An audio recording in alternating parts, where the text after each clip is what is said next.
Dear students, आज हम समझ रहे हैं class 7 chapter 2 a gift of chappals. ये चैप्टर काफ़ी बड़ा है, इसमें बहुत सारी चीज़ें आने वाली हैं। इस चैप्टर को 2 पार्ट्स में डिवाइड किया गया है। तो पहले हम समझते हैं फर्स्ट वाला part. So before starting the chapter, कुछ कैरेक्टर्स के नाम जो है वो बहुत इंपॉर्टेंट है, जो आपको याद रखने होंगे। इस पिक में आप देख सकते हैं, यहाँ पर आपको 3 बच्चे दिखाई दे रहे हैं। तो इसमें एक बच्चे का नाम है रवि, एक है मृदु और एक है मीना। तो अब इसमें होता क्या है एक्चुअली कि मृदु नाम की जो बच्ची है वो अपने दादा दादी के साथ में रहती है और एक दिन वो अपने मामा के घर आती है मिलने के लिए।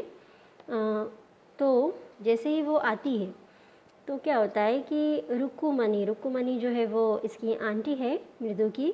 जैसे ही वो डोर ओपन करती है तो क्या देखते हैं, सामने रवि और मीना जो होते हैं वो मृदु को देख करके काफ़ी खुश हो जाते हैं और खुशी से मतलब उसको खींच लेते हैं घर के अंदर। और फिर ये बच्चे जो है वो खेलने लग जाते हैं, जैसे ग्रीट होती है, इनको खुशियाँ होती है मिल के आपस में।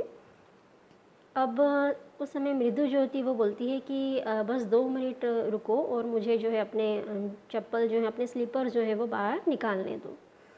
ये इम्पॉर्टेंट पॉइंट है जो आपको याद रखना है कि जिस समय मृदु बाहर अपनी चप्पल, अपनी फुटवियर, अपनी स्लीपर निकाल रही होती है, उस समय वो क्या देखती है कि बाहर ऑलरेडी एक चप्पल रखा हुआ है, चप्पल का पैर रखा हुआ है जो काफ़ी पुराना सा लग रहा था।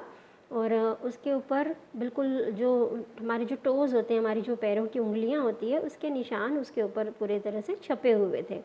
तो इस तरह से एक पुरानी सी पेयर ऑफ चप्पल वो बाहर रखी हुई देखती है। फिर मृदु और रवि मीना और रवि जो होते हैं वो मृदु को लेकर के बैकयार्ड में चले जाते हैं। बैकयार्ड का मतलब होता है घर के पीछे वाला हिस्सा, पीछे वाला आंगन। बच्चे वहाँ पर चले जाते हैं। वहाँ पर एक्चुअली एक सीक्रेट होता है जो कि रवि को मृदु को बताना होता है। तो सीक्रेट ये होता है कि रवि जो है उसको मॉर्निंग में ही अपने घर के गेट के पास में एक छोटा सा किटन मिलता है। किटन मीन्स बिल्ली का छोटा सा बच्चा। तो उस छोटे से किटन को रवि जो है वो छुपते छुपाते अपने घर के पीछे के आंगन में लेकर के आता है और उसे एक हाफ टॉर्न फुटबॉल के अंदर छुपा करके रखता है। वो बच्चा बिल्कुल छोटा सा होता है, तो एक फुटबॉल जो होता है फटा हुआ, उसके आधे हिस्से में वो उसको छुपा के रखता है और उसकी पूरी केयर करता है। और उसे हाफ शेल कोकोनट में, मतलब जो कोकोनट का जो आधा हिस्सा होता है टूटा हुआ, उसके अंदर वो उसे पीने के लिए दूध भी देता है। तो इस तरह से वो सारी बातें जो अपना सीक्रेट होता है वो मृदु से शेयर करता है। रवि और मीना दोनों मृदु से शेयर करते हैं। तो इस तरह से किटन को छुपा के रखने का कारण क्या होता है, ये बच्चे आपस में जब डिस्कस करते हैं तो बोलते हैं कि बड़े लोग जो होते हैं, जो बड़े हमारे घर के जो बड़े होते हैं, वो ऐसे तो बहुत काइंड होते हैं, ऐसे तो हमें बहुत बोलते हैं कि हमें दयालु होना चाहिए, हमें एक दूसरे की हेल्प करनी चाहिए, या हमें एनिमल्स के प्रति, पशु पक्षियों के प्रति दयालु होना चाहिए। ऐसे तो हमें बहुत सिखाते हैं, लेकिन मुझे अच्छे से पता है कि जब मैं किटन को अगर घर में लेकर के आऊँगा तो सबसे पहले मुझे दादी की डांट पड़ेगी। दादी और मम्मी दोनों जो हैं वो मुझे चिल्लाएंगे, मुझे डांटेंगे। इसलिए वो जानता था कि किटन को घर में नहीं रख सकते, तो फिर वो किटन को अपने घर के पीछे के बैकयार्ड में, मतलब पीछे वाले आंगन में जो है वो छुपा करके रखता है।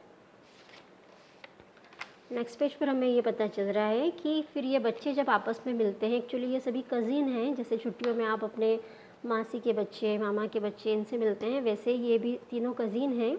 तो ये डिस्कस कर रहे हैं कि अब क्या किया जाए किटन को लेकर के। तो रवि ने जो है एक नाम डिसाइड किया है। वो अपने किटन का नाम महेंद्रन रखना चाहता है, महेंद्रन नाम। तो उसे ये नाम कहाँ से आया उसके माइंड में, तो वो कहता है कि मैंने एक बार कुछ चैप्टर्स पढ़े थे, मेरी टीचर ने मुझे पढ़ाए थे, और उसमें जो है एक किंग के बारे में बताया था, और उस किंग का ही नाम जो है उसके पास में भी एक कैट थी, और वो कैट बिल्कुल हमारी कैट की तरह मिलती जुलती है, बिल्कुल सेम दिखाई देती है। तो हमें इसका नाम उनकी कैट की तरह महेंद्रनी रखना चाहिए।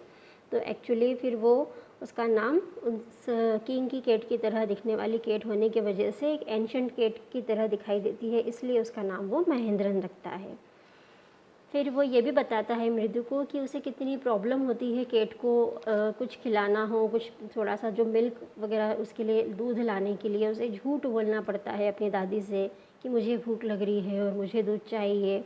इस तरह से वो छुपते छुपाते झूठ बोल करके महेंद्रन के लिए दूध लेकर के आता है और उसका पूरा ध्यान रखता है। तो इस तरह से वो बच्चे डिस्कस कर रहे हैं और यहाँ पर यही बताया गया आपको कि केट के बारे में कि उसको कैसे उन्होंने खिलाया और कैसे उसकी केयर करी और किस तरह से उसे छुपा करके रखा हुआ है। अब यहाँ पर थोड़ा सा एक टर्निंग पॉइंट आता है, एक नया कैरेक्टर आपके सामने आएगा जो रवि और मीना है, उन्हीं के एक छोटी बहन है जिसका कि नाम लल्ली है। लल्ली क्या कर रही होती है उस समय, जिस समय मृदु आती है, लल्ली म्यूज़िक सीख रही होती है। उसे म्यूज़िक सिखाने के लिए, वायलिन सिखाने के लिए एक सर आते थे, एक गुरुजी आते थे। तो वो गुरुजी जो है उसे वायलिन प्ले करना सिखाते हैं। लल्ली जो है बड़ा ही बेसुरा वायलिन बजाती है, उसे बिल्कुल भी बजाते नहीं आता है। जब गुरुजी वायलिन बजाते हैं तो बिल्कुल मेलोडियस वॉइस आती है, बहुत अच्छी आवाज़ आती है, ऐसा लगता है कि जैसे बहुत ही अच्छा वातावरण हो गया है म्यूज़िक का। लेकिन जैसे ही लल्ली बजाना शुरू करती है तो ऐसे लगने लग जाता है जैसे कि कोई ट्रेन जो है वो ट्रैक पर से उतर गई है या फिर कुछ धमाका होने वाला है। इस तरह की अजीब सी आवाज़ें आती है और इन आवाज़ों से जो किटन होता है वो भी बेचारा डर जाता है और उछलने कूदने लग जाता है। तो इस तरह से यह फर्स्ट चैप्टर में हमें इतना ही बताया गया है। फिर से एक छोटा सा रिव्यू लेते हैं इसका कि मृदु जो है वो अपने कज़िन्स से मिलने के लिए आई है, अपने मामा मामी के घर पर आई है। उसकी मामी का नाम है रुकुमनी।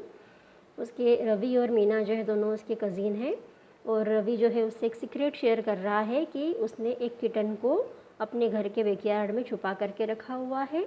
बाहर जब लिली जब आती है उसी समय वहाँ पर एक उसे ओल्ड चप्पल का पेड़ दिखाई देता है जो कि काफ़ी पुराना सा और काफ़ी बड़ा सा लग रहा था। अब आप अनुमान लगा सकते हैं कि वो चप्पल किसकी होगी। सो ऑब्वियसली वो चप्पल जो थी वो उस म्यूज़िक टीचर की थी जो कि लिली को वायलिन बजाना सिखा रहे थे। तो इस चैप्टर में इस पार्ट में बस इतना ही। सेकंड पार्ट के लिए आप देखिए नेक्स्ट वीडियो।